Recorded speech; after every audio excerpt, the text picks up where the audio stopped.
하나님은 우리의 피난처시요 힘이시니 환난 중에 만날 큰 도움이시라.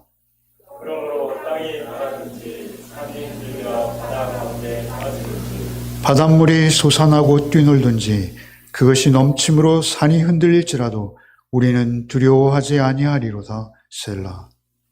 시내가 있어 나뉘어 흘러 하나님의 성 곧 지존하신 이의 성소를 기쁘게 하리라. 하나님이 그 성 중에 계심에 성이 흔들리지 아니할 것이라. 새벽에 하나님이 도우시리로다. 강가라가 떠들며 강물이 흔들렸더니 그가 소리를 내시매 땅이 녹았도다. 만군의 여호와께서 우리와 함께 하시니 야곱의 하나님은 우리의 피난처시로다. 셀라. 와서 여호와의 표적을 볼지어다. 그가 땅을 황무지로 만드셨도다. 그가 땅끝까지 전쟁을 쉬게 하시며 활을 꺾고 창을 끊으며 수레를 불사르시는도다. 이르시기를 너희는 가만히 있어 내가 하나님됨을 알지어다. 내가 온 나라 중에서 높임을 받으리라. 내가 세계 중에서 높임을 받으리라 하시도다. 만군의 여호와께서 우리와 함께 하시니 야곱의 하나님은 우리의 피난처시로다. 셀라. 아멘. 참 감사하신 주님, 오늘도 우리의 정성과 우리의 마음을 모두 여러 가지 모양, 여러 가지 형태로 하나님 앞에 우리의 감사의 예물을 올립니다. 주여, 우리를 받아주옵시고 언제나 변함없이 우리의 모든 존재가, 우리의 삶이, 우리의 모든 것이 주의 것 되게 하셔서 주님 안에서 늘 주님과 함께 주님 의뢰하며 의지하며 주님과 동행하는 삶을 이루게 하여 주옵소서. 이 시간도 오직 비옵기는 지난 한 주간 우리가 알고 모르고 지은 많은 죄악들이 있사오니 주의 보혈로 우리를 또 새롭게 하사 이 시간 깨끗이 하여 주옵소서. 오직 주님의 말씀을 의지하며 주의 임재 안에 있기 원하오니 주여 우리의 우둔한 혀를, 이 종의 혀를 사용하시고 오직 우리의 우둔한 심령을 새롭게 하사 살아계신 주의 음성을 한 자락이라도 듣고 우리가 주 안에서 새로움을 입는 시간 되게 하여 주옵소서. 이 시간도 우리와 함께 하실 예수 그리스도의 이름 받들어 기도하옵나이다. 아멘. 시편은 시죠. 시입니다. 그렇죠? 시일 뿐만 아니라 오늘 특별히 이 시편은 표제어가 있는데요. 고라 자손의 시, 인도자를 따라 알라못에 맞춘 노래, 이런 표제어가 있습니다. 사실 이 표제어는 1절입니다. 1절. 그러니까 다른 대한성서공회에서 붙이는, 늘 말씀드립니다만, 그러한 어떤 의미의 덩어리를 요약한 것이 아니고요. 이것은 성경에 기록된 말씀에, 원문에 있는 말씀입니다. 그래서 고라 자손이 지은 시편이요. 또 특별히 이 노래는 노래라고 하세요. 시편이면서 또한 동시에 시이면서 노래입니다. 노래. 그런데 이 노래는 특별히 알라못이라는 우리가 알 수 없는 어떤 그 알라못에 맞추어 노래하라, 이렇게 말씀하세요. 알라못이라는 이 문자에 대해서 학자들이 여러 가지 해석을 내놓고 있습니다만 그 중에 가장 설득력 있는 해석은 알라못이라는 단어 자체가 여성을 의미한다고 합니다. 그래서 여성의 고음. 사실 이 시편의 내용은 확신과 경험의 감동으로 시인이 노래하는 거거든요. 그렇게 이 시편에서 시인의 채취를, 시인의 감성을 우리도 느끼고 경험해야 하는데, 그를 위해서 우리는 여성의 고음과 같이 그렇게 확신을 가지고 높은 음을 따라 노래하시오, 이런 의미로 받아들인다는 것이죠.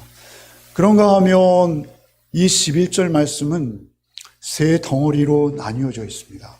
그리고 그 세 덩어리의 나눔의 기준이 셀라라는 우리가 또 역시 잘 알 수 없는 학자들의 의견이 분분한 그런 후렴구로 끝나고 있어요. 1절에 3절에 보면 3절 말미에 셀라, 7절 말미에 셀라, 또 11절 끝에 셀라 이렇게 반복되는, 그래서 이 셀라라는 뜻에 대해서도 역시 학자들의 많은 해석이 있습니다만 가장 또 역시 설득력 있는 해석은 이것은 우리 가락에서의 추임새와 같은 것이다. 그래서 우리가 아멘, 맞습니다, 그렇습니다 이렇게 설교 중에도 우리가 화답하고 이러지 않습니까? 그래서 그러한 추임새로서 확신, 맞습니다, 그렇습니다 그러면서도 동시에 어떤 의미를 단락짓는 의미가 있다는 거예요. 그래서 그 의미의 단락들을 세 무더기로 나눌 수 있는 것이죠.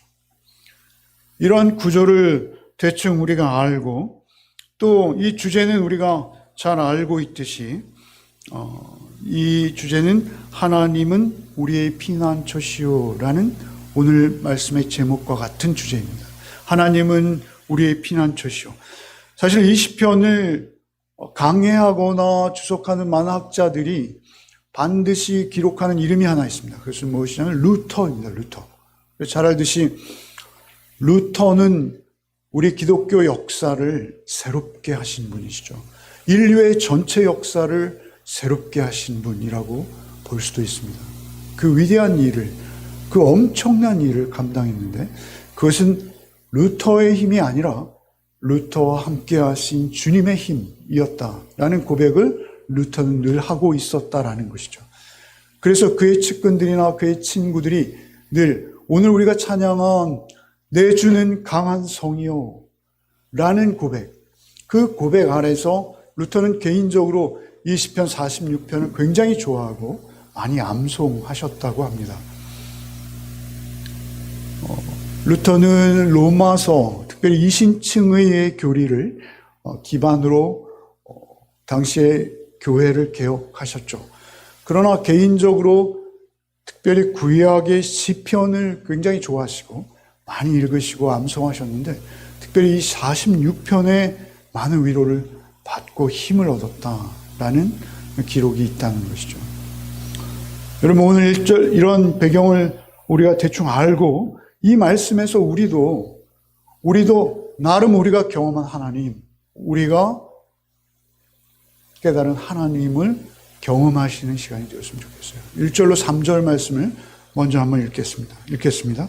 하나님은 우리의 피난처시요 힘이시니 환난 중에 만날 큰 도움이시라.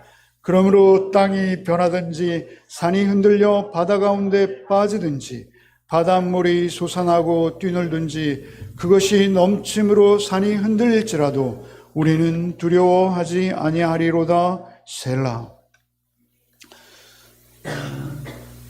사실 무력함을 느껴요. 그러니까 이러한 완벽한 고백, 완벽한 말씀 앞에서 과연 어떠한 말씀을 드려야 할까? 이 말씀 자체가 너무 좋은 거예요. 거기다 제가 어떤 해석을 한다는 것 자체가 참 경우 없는 것 같아요. 그래서 말씀드리면 무척 조심스럽습니다. 다만 우리가 각자 경험한 하나님을 근거로 이 말씀 가운데서 우리가 시인과 공감을 이루었으면 하는 바람이에요. 여기 자연재해들이 많이 나오고 있죠. 자연재해, 땅이 변한다, 땅이 움직인다 이런 의미예요. 언어적으로는. 산이 바다 가운데 빠진다. 산이 바다 가운데 빠지는 것. 여러분 이것은 불가능하죠. 산이 들려 바다 가운데 빠질 것. 놀랍게도 예수께서는 기도를 비유하실 때 이런 말씀을 하세요. 너희가 기도하면 뽕나무가 뽑히어 바다에 심기우고 산이 들려 바다에 빠지는 그런 비유를 하시는데 그런 비유는 실제 산이 들려 바다에 빠지는 사건을 의미하기보다는 그건 절대 아니고요. 절대 있을 수 없는 일, 절대 상상할 수 없는 일, 우리가 상상할 필요도 없는 일, 그러나 우리의 상상 속에 존재하지도 않는 그러한 일들조차도 기도로는 가능하다라고 말씀하시는 것인데요.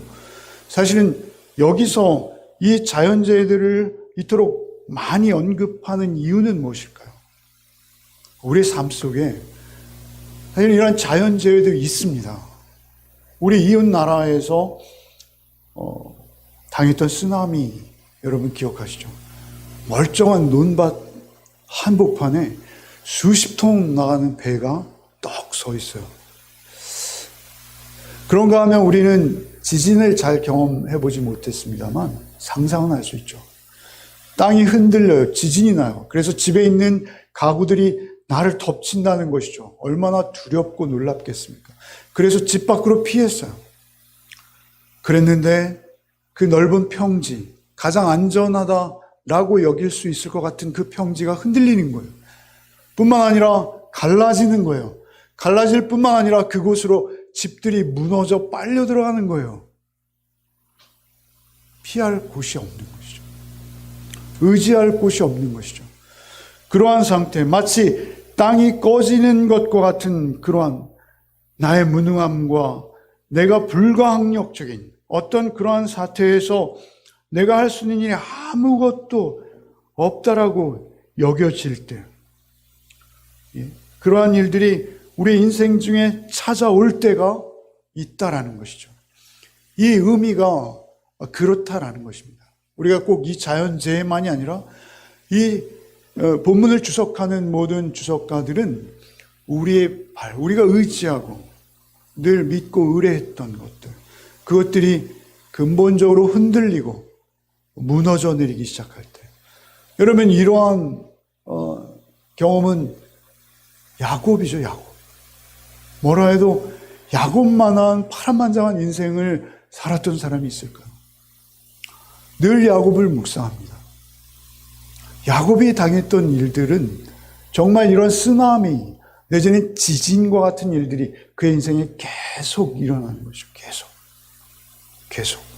1절에 하나님은 우리의 피난처시요 힘이시니 환난 중에 만날 큰 도움이시라. 야곱만큼 환난을 당한 자는 없는데 그 환난보다 더 큰 하나님의 도움을 경험했던 야곱.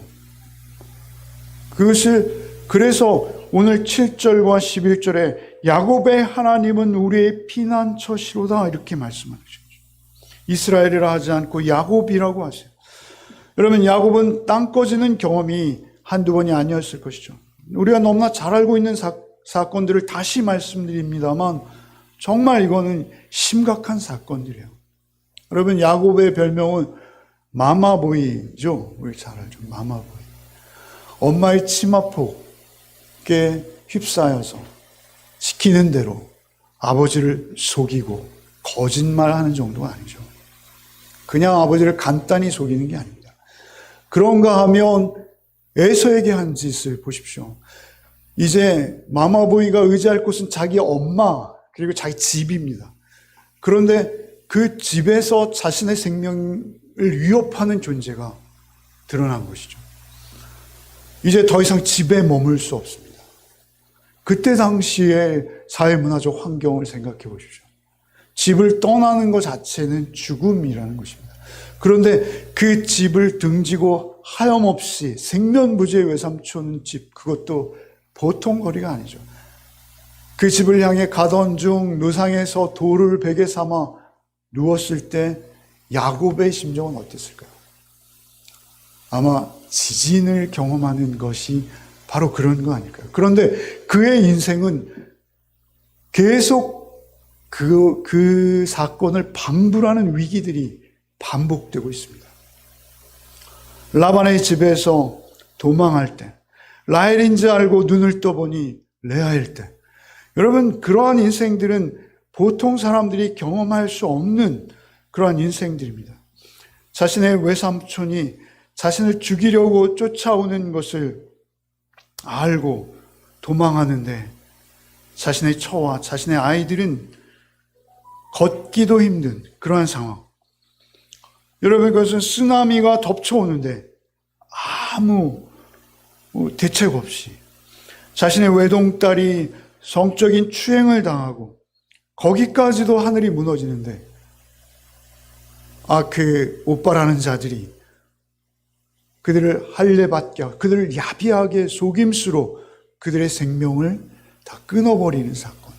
그래서 그 주변에 있는 사람들을 피해서 정처 없이 다시 도망길에 오르는, 그런가 하면 겨우 이제 고향을 향해 가고 있다 싶었는데 가장 사랑했던 여인 라헬이 죽는 것이죠. 14년을 고생해서 얻었던 자신의 생명보다도 귀하게 여겼어요. 그 아내가 죽는 거예요. 그 노상에서. 아내의 죽음도 충격적이었을 줄 압니다만 아들의 죽음은 어땠을까요? 그 아내가 아끼고 가장 사랑했던 아들, 자신도 자신의 장남이 엄연히 있지만 장남보다 비교할 수 없이 사랑했던 요셉의 죽음. 여러분, 이런 것들은 사실 우리의 인생 중에서 한 번도 경험할 수 없는 일입니다. 사람을 통째로 삼켜버리고도 남음이 있어요. 여러분, 우리는 공포와 두려움이 우리를 찾아올 때 우리는 그 공포와 두려움 때문에 우리가 실족하는 게 아닙니다. 우리의 전 재산이 우리의 발밑에서 얼마 되지 않는 재산일지라도 그것이 다 꺼져버릴 때, 여러분, 우리의 믿었던, 정말 의지했던 우리의 부모님이나 우리의 자녀들이 갑자기 죽음을 맞을 때, 여러분, 이러한 상황들이 있을 때 우리는 그 사실 자체보다는 그 공포와 두려움으로 인해서 우리가 먼저 쓰러지는 거예요. 몸을 떨며 피할 수도 없는, 마치 발이 얼어붙은 것처럼, 그리고 그 꺼져버리는 땅 속으로 깊이. 그런데 놀랍게도 이 시인은 바닷물이, 3절에 바닷물이 솟아나고 뛰놀든지 그것이 넘침으로 산이 흔들릴지라도 우리는 두려워하지 아니하리로다, 이렇게 말하고 있어요. 여러분, 그러한 환경, 그러한 상황에서 나는 두려워하지 않겠다라는 거예요. 어떻게 이런 고백이 가능할까요? 이것은 우리의 이성으로는 상상할 수 없는 고백이에요. 그런데 그 고백을 가능하게 하는 것은 둘째 무대기인 것이죠. 둘째 의미의 단락 때문에 이 고백이 가능한 거예요. 그 둘째 의미의 단락을 한번 우리 같이 읽겠습니다. 4절부터 7절을 읽겠습니다. 한 시내가 있어 나뉘어 흘러 하나님의 성 곧 지존하신 이의 성소를 기쁘게 하도다. 하나님이 그 성 중에 계심에 성이 흔들리지 아니할 것이라. 새벽에 하나님이 도우시리로다. 문나라가 떠들며 왕국이 흔들렸더니 그가 소리를 내심에 땅이 녹았도다. 만군의 여호와께서 우리와 함께 하시니 야곱의 하나님은 우리의 피난처시로다. 셀라. 이렇게 노래하는 것이죠. 한 시내가 있어 나뉘어 흘러 하나님의 성 곧 지존하신 이의 성소를 기쁘게 하도다. 그러니까 그는 그 대책 없는 상황 속에서 자신의 전 존재가 무너져 내리는 그 상황 속에서도 한 시내를 떠올리는 거예요. 그 한 시내, 여기서는 시내라 했습니다만 이것은 그 팔레스타인 지역에서 우리가 흔히 보는 와디 같이 계절천이 아닙니다. 시내는 규모는 작다 하더라도 1년 내내 끊임없이 맑은 물이 흐르는 강과 같은 존재이죠. 여러분, 팔레스타인 지역에서 강이나 우리 한강, 낙동강, 두만강 이런 것을 떠올립니다만 사실 물이 귀한 그 지역에서 야복강은 우리 보기엔 시내입니다. 갈릴리 호수는 그들에게 바다예요. 그러나 우리의 눈에는 그냥 호수일 수 있습니다. 어찌되었든 그들에게 있어서 이 한 시내는 1년 내내 흐르는 거예요. 멈추지 않는 거예요. 그런데 그 시내가 나뉘어 흘러서 다시 모이는 곳이 있는데 그곳은 어디냐면 하나님의 성 곧 지존하신 이의 성소를 기쁘게 하죠. 그러니까 하나님이 계신 그곳으로 그 물이 흘러드는 거예요. 여러분, 이것은 마치 에덴에서 그 네 강이 에덴을 둘러싸고 모여서 흐르듯이, 여러분, 그것은 에스겔서나 우리가 계시록에서 그 생명나무 강가에 많은 과실들이 열리듯이 이 물은 언제나 성경에서, 특별히 팔레스타인 지역에서 그들에겐 생명입니다. 생명이에요. 그대로 생명입니다. 뿐만 아니라 그 물은 은혜를 상징합니다.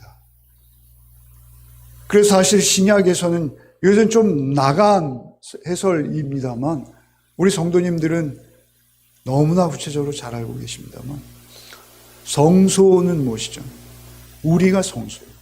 너희가 하나님의 성전인 것과 우리 안에 하나님의 성령이 거하시는 것을 알지 못하느냐? 성령을 믿는 자, 요한복음 7장에 그 배에서 생수의 강이 나리라 하신 것처럼 우리 안에 사실은 찾아오시는, 우리 안에 거하시는 예수 그리스도이시죠, 신약적으로. 그러나 여기에서 시인이 말하는 것은 예루살렘이라는 성소를 구체적으로 의미하는 것일 것이죠. 거기 실로암 샘물이 흐르고 있었습니다. 전쟁 중에 그들이 포위되어 있을 때도 그들은 생명수를 구할 수 있었어요. 그 생명수가 흘러드는 것이죠. 물은 생명이며 은혜입니다. 하나님의 성, 곧 지존하신 이의 성소를 기쁘게 하도다. 그래서 땅이 꺼지는 상황에서도 은혜와 생명은 놓치지 않는 거예요.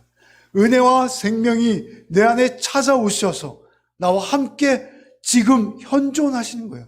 그래서 두렵지 않은 거예요. 그 두렵지 않은 상태. 5절에 하나님이 그 성 중에 계심에 성이 흔들리지 아니할 것이라. 흔들립니다. 다 무너집니다. 땅속으로 빨려 들어가고 있습니다. 그럼에도 그 성소는 흔들리지 않는 거예요. 그 성소는 흔들리지 아니할 것이라. 새벽에 하나님이 도우시리로다. 새벽은 동이 터오는 시간이죠. 깜깜한 어둠이 작은 한 줄기의 빛으로 사방이 환하게 밝아오는 것이죠. 여러분, 우리가 피곤한 몸을 눕혀서 밤에 잠을 청합니다만 아침에 우리가 거뜬히 회복해서 맑은 정신으로 하루를 처음 시작하는 그런 귀한 시간이죠. 그 새벽, 그 여명이 터오는, 동이 터오는 그 시간, 하나님은 빛이시죠. 빛으로 진리의 말씀으로 우리를 찾아오셔서, 여러분 새벽에 하나님의 말씀을 펼치고 성경을 묵상한다면 여러분 그것이 바로 우리가 성소이었음을 증명하는 것입니다. 우리의 삶이 예배가 되어야 될 터인데 우리가 그 시간에 하나님의 말씀을 읽고 접하고 그 진리의 말씀으로 우리의 양식을 삼는다면 그것이 새벽인 거예요. 그 새벽에 우리를 깨우시는 주께서 새벽에 우리를 도우신다라는 것이죠. 그렇게 하나님의 임재를 새벽빛과 같이 누리게 될 때, 그때 하나님 우리 안에서 6절에 문 나라가 떠들며 왕국이 흔들렸더니 그가 소리를 내심에 땅이 녹았도다. 문 나라가 떠들며 왕국이 흔들립니다. 서로 자신이 크다는 것이죠. 서로 자신만 옳다는 것이죠. 왕국이 흔들린 때 그때 하나님의 음성이 들리는 거예요. 땅이 녹았도다. 모든 결론은 하나님께서 내려주시는 거예요. 하나님의 진리의 음성 앞에 버틸 것은 없다는 거예요. 진리의 말씀, 하나님의 음성이 개입하시자 흔들리던 땅도 오히려 녹을 지경이에요. 모든 것이 하나님의 새로운 의미 안에 새롭게 편성되는 것이죠. 새로워지는 거예요. 말씀 한마디로 바람과 바다도 잠재우시는 능력의 하나님이, 창조주 하나님이, 말씀으로 세상을 세우신 하나님이 그 음성이 우리에게 들려올 때 우리의 땅도 하늘도 새로운 것이죠. 전혀 새로운 거예요. 그 이후의 세계인 거예요. 그것을 뛰어넘는 세계인 거예요. 우리의 이성과 우리의 능력으로 볼 수 없는 세계죠. 그러나 하나님의 임재, 하나님의 현존 앞에서는 우리는 그것을 느낄 수는 있습니다. 성령님이 도우십니다. 그렇게 땅이 녹았도다. 이거 사실 인간의 언어로 이러한 것을 어떻게 표현할 수 있겠어요? 그러나 이 시인은 이렇게 표현하는 것이죠. 땅이 녹았도다. 말씀으로 7절에 만군의 여호와께서 우리와 함께 하시니 야곱의 하나님은 우리의 피난처시로다. 이 말씀은 동일한 대꾸가 7절, 11절 한 자도 틀림없이 반복되는 거예요. 7절에도 11절에도 이 시편의 중심 주제입니다. 이어지는 8절로 11절 말씀 마지막으로 한번 읽어보겠습니다. 읽겠습니다. 와서 여호와의 행적을 볼지어다. 그가 땅을 황무지로 만드셨도다. 그가 땅 끝까지 전쟁을 쉬게 하시며 활을 꺾고 창을 끊으며 수레를 불살하시는도다. 이르시기를 너희는 가만히 있어 내가 하나님 됨을 알지어다. 내가 문나라 중에서 높임을 받으리라. 내가 세계 중에서 높임을 받으리라 하시도다. 만군의 여호와께서 우리와 함께 하시니 야곱의 하나님은 우리의 피난처시로다. 아멘. 하나님께서 개입하셔서 황무지가 될 것이라고 선언하세요. 하나님의 심판은요, 여러분, 파괴적인 힘도 있습니다. 전쟁으로 인해서 그 황폐함 속에서 서로의 힘을 내세우며 힘자랑하던 저들, 그들을 흔적도 없이 인간의 탐욕으로 발생하는 모든 전쟁에 대한 경고입니다. 여러분, 이것은 나라와 나라 간의 전쟁만을 의미하지 않습니다. 여러분, 우리 개인들도 말이죠, 미묘한 전쟁이 있습니다. 심지어 부부에도 전쟁이 있을 수 있습니다. 그 전쟁 가운데, 우리의 탐욕을 한 전쟁 가운데 9절에 그가 땅 끝까지 전쟁을 쉬게 하시며 활을 꺾고 창을 끊으며 수레를 불사르시는도다. 전쟁을 그치라고 하시는 거예요. 공격을 멈추라고 하시는 거예요. 역사를 자기의 손에 넣으려는 시도를 멈추라는 거예요. 폭군이 되어서 누군가를 자신의 의지와 자신의 뜻대로 자신의 손아귀에 넣겠다라는 생각을 버리라고 하시는 거예요. 여러분, 하나님이 직접 개입하셔서 아주 황무지와 같이 심판하시겠다라는 선언이 이 가운데 있는 거예요. 여러분, 10절에 보시면 이르시기를 너희는 가만히 있어 내가 하나님 됨을 알지어다. 우리에게 문제는 그 어떠한 상황이 아니라 우리가 하나님의 하나님 되심을 모르는 데 있는 거예요. 하나님의 하나님 되심을 알면 우리는 더 이상 움직일 필요가 없어요. 바쁘게 말이죠. 그렇게 살 필요가 없다는 거예요. 하나님의 하나님 되심을 아는 것만으로 우리의 존재가 이미 하나님 앞에서 하나님의 힘과 능력과 지혜 안에서 새로운 거예요. 여러분, 10절에 이르시기를 너희는 가만히 있어 내가 하나님 됨을 알지어다. 내가 문 나라 중에서 높임을 받으리라. 내가 세계 중에서 높임을 받으리라. 하나님만 높임을 받으실 대상입니다. 하나님만 우리에게 높임을 받으실 분이시라는 것이죠. 그 상태로 그 깨달음 안에 있으면 그걸로 끝난 거예요. 그런데 놀라운 것은 그 하나님의 임재와 찾아오심은 우리의 의도나 우리의 뜻대로 되어지는 것이 아니라 하나님이 우리를 선택하시고 하나님이 우리를 찾아오실 때 되는 것이죠. 야곱의 생애를 말씀드렸습니다만 야곱의 그 땅 꺼지는 위기 가운데 말이죠. 놀라운 것은 야곱이 알게 모르게 하나님은 늘 야곱과 함께 계셨다는 거예요. 그것이 하나님의 택하십니다. 야곱이 정직하고 야곱이 바르고 정의로워서가 아니라 하나님께서 그를 사랑하사 그를 하나님의 자녀 삼으시고 이스라엘의 최초 시조이잖아요. 그 이스라엘을 태동케 하시는 근원으로 야곱을 택하신 거예요. 에서는 미워하셨고 야곱을 택하신 거예요. 그것을 이유를 알 수 없으나 야곱이 그 광야에서 홀로 잠을 청하고 있을 때 하늘을 보여주세요. 사다리를 보여주세요. 그런가 하면 외삼촌에게 쫓길 때는 외삼촌에게 나타나셔서 외삼촌을 말리세요. 놀라운 것은 우리를 알고 깨닫도록 그 놀라운 환상을 보여주시는가 하면 어떨 땐 우리가 모르고 있는데, 우리가 아무것도 모르는데 그때 외삼촌에게 나타나시기도 하시고 에서에게 나타나기도 하시고, 그리고 디나의 강간 사건이 있을 때 그 주변 사람들 가운데 나타나기도 하시는 거예요. 우리가 공동체 안에서 오해를 받고 있을 때, 우리가 어떤 어려움에 빠졌을 때, 여러분 우리는 우리의 위기 상황조차 모른 채 우리가 그렇게 있을 때 하나님은 우리를 지키시는 거예요. 하나님은 우리를 보호하시는 거예요. 그때도 우리를 놓지 않고 계신다라는 것입니다. 하나님 앞에서 우리가 있다는 것을 우리가 의심하지 않고 하나님만 의지하는 거예요. 하나님을 그래서 우리는 높일 수밖에 없는 거예요. 환난 중에 만날 큰 도움. 저는 1절 말씀이 참 은혜가 됩니다. 큰 도움. 환난 중에 만날 큰 도움. 저는 이 말씀을 묵상하면서 1절 말씀이 은혜가 되고요. 7절과 11절이 은혜가 돼요. 환난보다 크신 하나님, 환난 중에 만날 큰 도움, 큰 도움.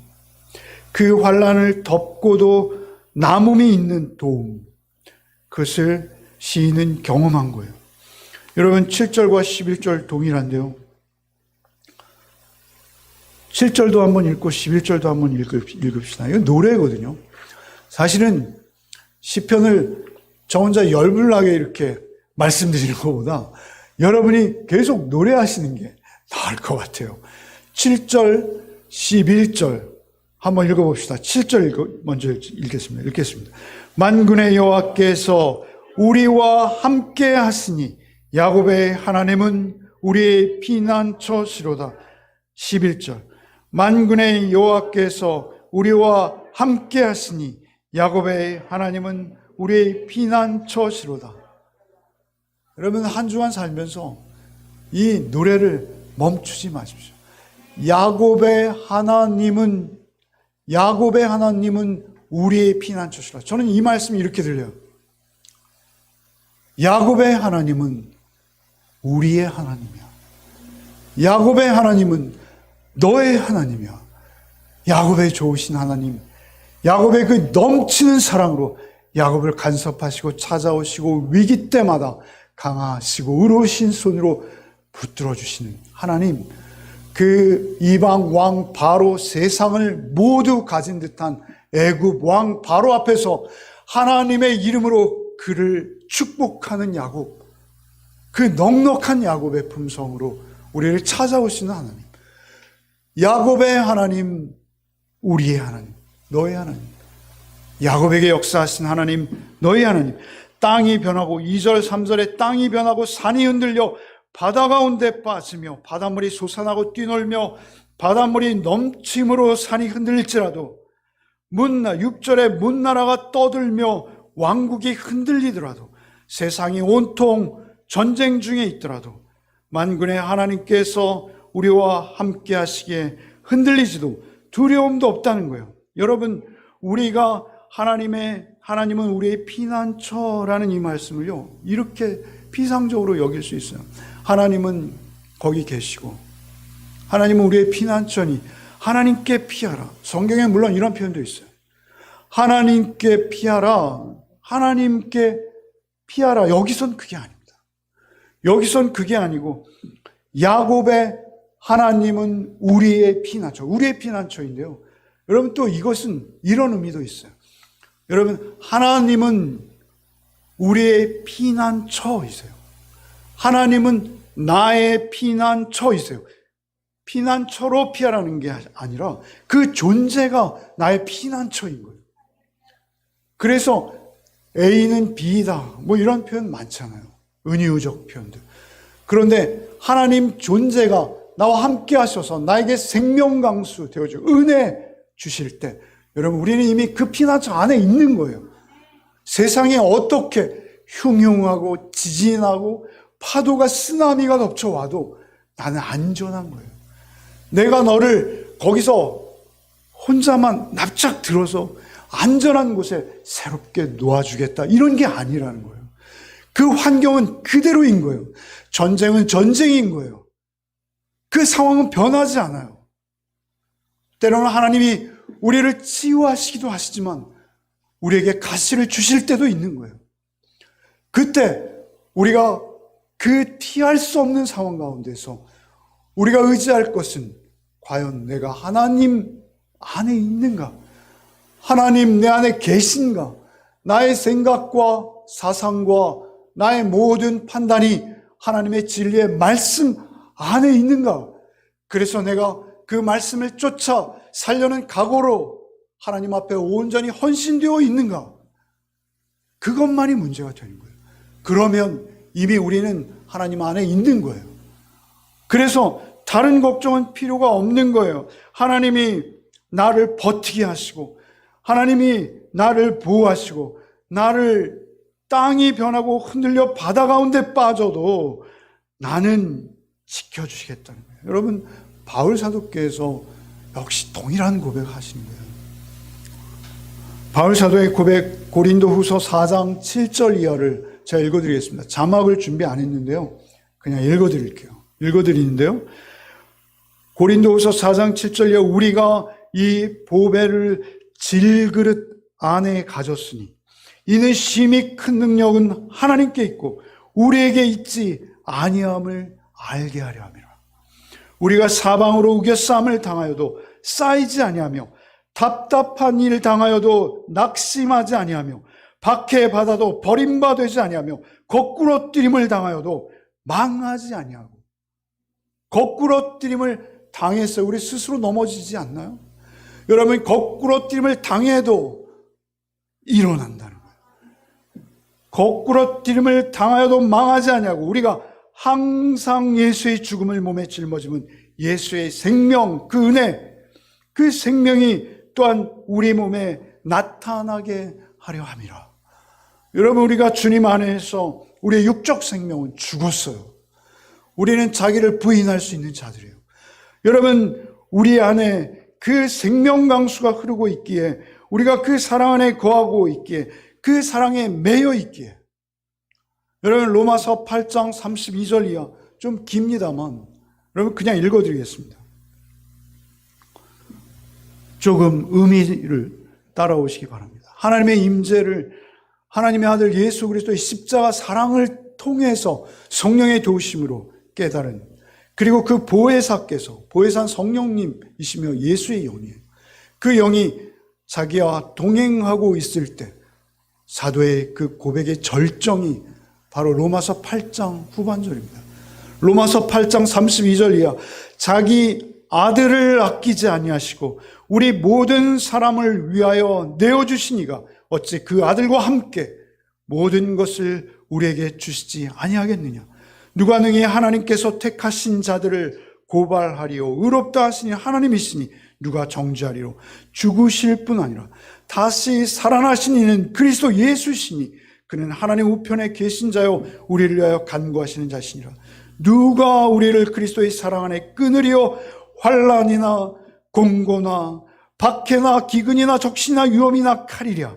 기록된 바 우리가 종일 주를 위하여 죽임을 당하게 되며 도살할 양같이 여김을 받았나이다 함과 같으니라. 그러나 이 모든 일에 우리를 사랑하시는 이로 말미암아 우리가 넉넉히 이기느니라. 내가 확신하노니 사망이나 생명이나 천사들이나 권세자들이나 현재일이나 장래일이나 능력이나 높음이나 깊음이나 다른 어떤 피조물이라도 우리를 우리 주 그리스도 예수 안에 있는 하나님의 사랑에서 끊을 수 없다라고 고백하는 것이죠. 여러분, 놀랍지 않습니까? 사망이나 생명이나 천사들이나 권세나 현재일이나 장래일이나 그 어떤 것도 내가 주의 사랑 안에 거하는 것, 이 하나님과 나와의 회복된 관계, 이 관계를 끊을 수 있는 존재는 세상에 없다. 이렇게 말하는 거예요. 여러분, 이 고백이 여러분의 고백이 되셔야 돼요. 그때 우리는 우리의 환난을 이길 수 있습니다. 지금 나와 함께 하신 하나님만이 중요한 것입니다. 하나님 안에 흔들리지 않을 뿐만 아니라 하나님께서 우리를 대신하여 싸우시는, 하나님의 뜻을 쫓아 사는 자에게 임하시는 하나님이라는 것이죠. 그런데 이것이 우리의 허울전 허망한 고백이 되어서는 안 됩니다. 이 말씀을 전하면서 또한 동시에 떠오른 것은요, 여러분, 예레미야서나 이사야서에서 등장하는 익숙한 말씀이 있어요. 여러분, 오늘은 미가서로 읽어드리겠습니다. 미가서 3장 11절에 이런 말씀, 그들의 우두머리들은 뇌물을 위하여 재판하며 그들의 제사장은 삭슬 위하여 교훈하며 그들의 선지자, 오늘날의 목사죠, 그들의 선지자는 돈을 위하여 점을 치면서 여호와를 의뢰하여 이르기를 여호와께서 우리 중에 계시지 아니하냐, 재앙이 우리에게 임하지 아니하리라 하는도다. 그러니까 그들이 여호와께서 우리 중에 계시자, 지금 재앙은 우리에게 임하지 않아 라고 말하는 그들은 뇌물을 받고 재판하고 있어요. 여러분, 그러면서 그들은 돈을 사랑해서 여러분 점치고 있어요. 예언하고 있다는 거예요. 점친다는 건 하나님의 말씀을 전할 때도 돈 앞에서 전한다는 거예요.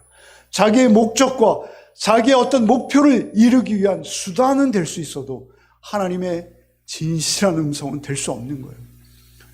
그래서 이렇게 그들의 우두머리들은 뇌물을 위하여 재판하고 그들의 제사장들은 삭슬 위하여 교훈하며.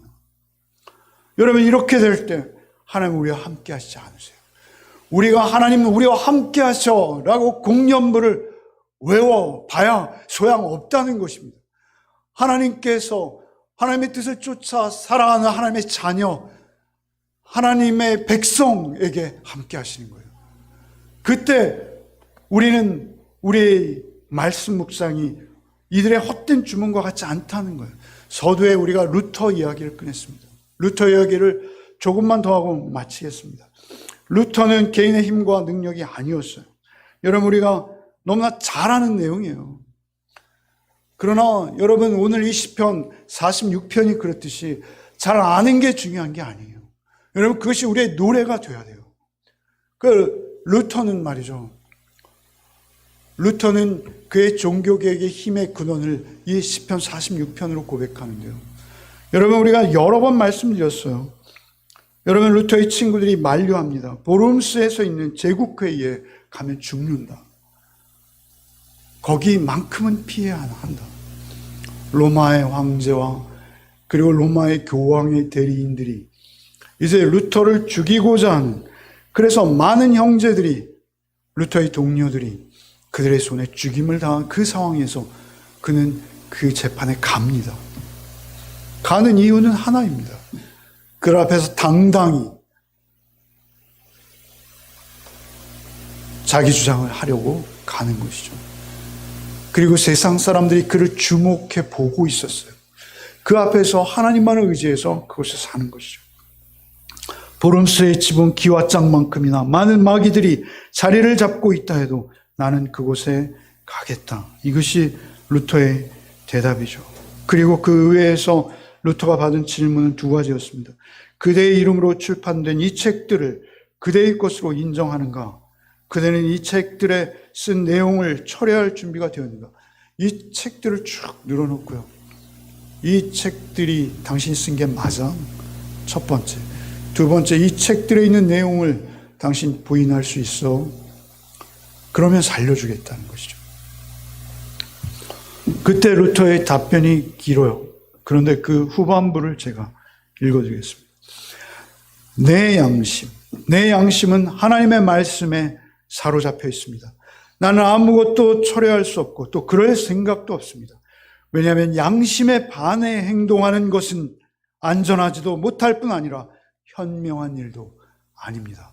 이렇게 말하고 그 말을 마치자 그가 무릎을 꿇고 짧은 기도를 합니다. 하나님이여, 이 몸을 도우소서. 아멘.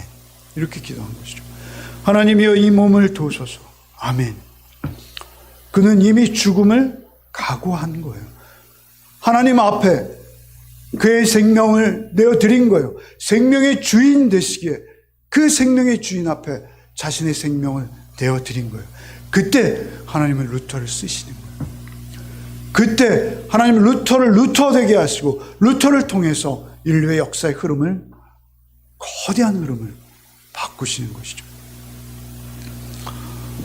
여러분, 그는 우여곡절 끝에 작센의 프리드리 현공에 의해서 그가 생명을 유지할 수 있게 됩니다. 그리고 하나님 앞에서 놀라운 일들로 그 이후에 쓰임받게 되는 것을 볼 수 있습니다. 여러분, 언제나 우리의 발밑에서 우리의 삶이 무너져 갈 때, 여러분, 우리의 적은 소유마저 무너져 내리는 경험을 우리 할 수 있어요. 언제든지 그렇습니다. 여러분, 이미 말씀드렸습니다만 공동체에서 오해를 받아서 홀로 외로이 서 있을 때도 있습니다. 남편이 또는 아내가 나를 무너뜨릴 수도 있어요. 때로는 우리가 믿어왔던 사상, 우리가 그토록 평생 주장해왔던 이념이 내 발밑에서부터 무너질 때가 있습니다. 그것이 얼마나 허망한지요. 그것이 얼마나 허황한지요. 그것들이 다 무너질 때 여러분, 다 흔들려도 상관없습니다. 다 무너져도 상관없습니다. 그것이 하나님을 바꿀 수 없기 때문에 그렇습니다. 그것이 하나님과 비교될 수 없기 때문에 그렇습니다. 하나님만이 우리의 전부가 되시고, 하나님만이 우리의 생명이 되시고, 하나님만이 우리의 전 존재의 유일한 의미가 되시기 때문에 하나님 한 분이 나와 지금 함께 하시면 나는 흔들리지 않는 거예요. 나는 빠지지 않는 거예요. 나는 어떠한 비방 가운데서도 하나님의 하나님 되심을 바라보고 있으면 되는 거예요. 무엇을 하려고 하기 전에 나를 구원하신 하나님의 은혜와 사랑을 붙들고 그 안에 거하시면 되는 거예요. 한 주간의 삶 속에서도 그 좋으신 하나님, 그 온전하신 하나님, 그 십자가로 나에게 그 이해할 수도 없는 그 사랑의 실체를 보여주신 하나님, 성령님을 의지하셔서 그 하나님을 바라보고 믿고 여러분 그 안에 숨쉬고 먹고 마시는 또 한 주간이 되시기를 소원합니다. 기도하시겠습니다. 하나님, 나의 힘으로 이 세상 살아낼 수 없음을 인정합니다. 내 힘만으로는 패할 수밖에 없는 싸움임을 인정합니다. 루터의 고백과 같이 내 힘만 의지할 때는 패할 수밖에 없도다. 힘 있는 장수 나와서 날 대신하여 싸우네 고백한 것과 같이 오직 주의 말씀 안에서 주의 말씀 안에 순종하며 그 인도함만을 따르기로 결단하는 우리 열매 가족들 위해 주님 언제나 내주하시고 함께 하셔서 말씀과 온전히 하나 된 또 한 주간의 삶을 우리 앞에 살게 하여 주옵소서. 예수 그리스도의 이름 받들어 기도하옵나이다. 아멘.